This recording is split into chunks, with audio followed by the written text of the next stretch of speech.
நலம் காக்கும் ஸ்டாலின், உங்கள் குடும்பத்தின் நலன் அரசின் பொறுப்பு.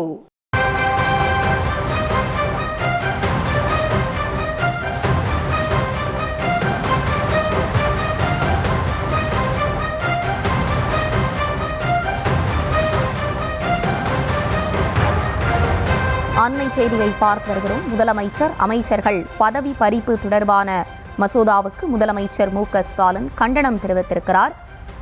அது தொடர்பான அந்த அண்மை செய்தியை பார்த்து வருகிறோம்.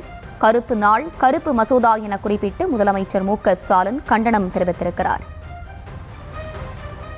முதலமைச்சர் அமைச்சர்கள் பதவி பறிப்பு தொடர்பான மசோதாவுக்கு முதலமைச்சர் மு.க.ஸ்டாலின் கண்டனங்களை தெரிவித்திருக்கிறார். அது தொடர்பான அண்மை செய்தியை தற்போது பார்த்து வருகிறோம். இன்றைய நாள் கருப்பு நாள், இது ஒரு கருப்பு மசோதா என குறிப்பிட்டு முதலமைச்சர் மு.க.ஸ்டாலின் கண்டனத்தை பதிவு செய்திருக்கிறார். அது தொடர்பான அந்த அண்மை செய்தியை தற்போது பார்த்து வருகிறோம். இன்றைய நாள் கருப்பு நாள், இது ஒரு கருப்பு மசோதா என குறிப்பிட்டு கண்டனங்களை முதலமைச்சர் மு.க.ஸ்டாலின் பதிவு செய்திருக்கிறார்.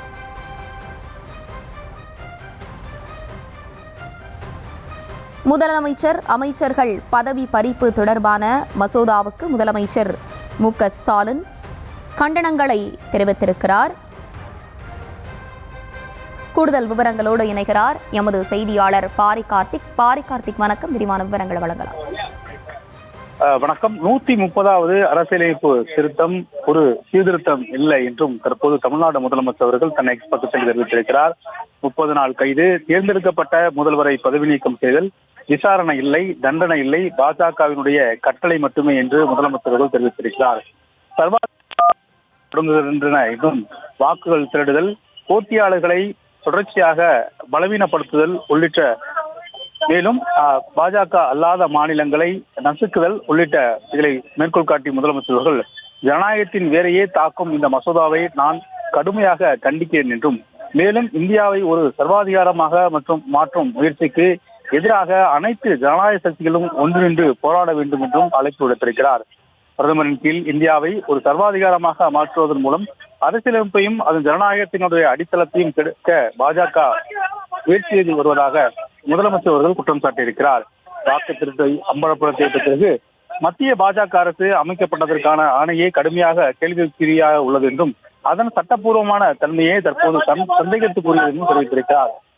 மேலும் தவறாக மூலம் மக்களின் ஆணையத்தை மேலும் பலவீனப்படுத்தும் முயற்சியில் ஈடுபட்டிருப்பதாகவும், மேலும் இந்த அம்பலப்படத்தின் மூலமாக பொதுமக்களுடைய கவனத்தை திசைதிருப்ப பாஜக தயாராக இருக்கிறது என்றும், அதை செய்தான் அவர்கள் 130வது அரசியலமைப்பு திருத்த சட்டவை மசோதாவை தற்போது கொண்டு வந்திருக்கிறார் என்றும் முதலமைச்சர் அவர்கள் கடுமையாக விமர்சித்து தன் இடைப்பக்கத்தில் அறிக்கை வெளியிட்டிருக்கிறார். மேலும் சர்வாதிகாரங்கள் இப்படித்தான் தொடங்குகின்றன என்றும், வாக்குகள் திருடுவது, தொடர்ச்சியான போட்டியாளர்களை இத்தகைய சூழல் மூலம் அமைதிப்படுத்தல் என்று உள்ளிட்ட பாஜகவுக்கு எதிராக இருக்கக்கூடிய, அதாவது பாஜக அல்லாத மாநிலங்களை தொடர்ச்சியாக இத்தகைய நசுக்கல் போக்கில், அதாவது தொடர்ச்சியாக அவங்களை பலவீனப்படுத்தும் போக்கில் இத்தகைய மத்திய அரசு சூழலை ஏற்படுத்தியது என்றும் முதலமைச்சர் அவர்கள் தன் பக்கத்தில் தெரிவித்திருக்கிறார். விவரங்களை வழங்கியமைக்கு நன்றி பாரி கார்த்திக். நலம் காக்கும் ஸ்டாலின், உங்கள் குடும்பத்தின் நலன் அரசின் பொறுப்பு.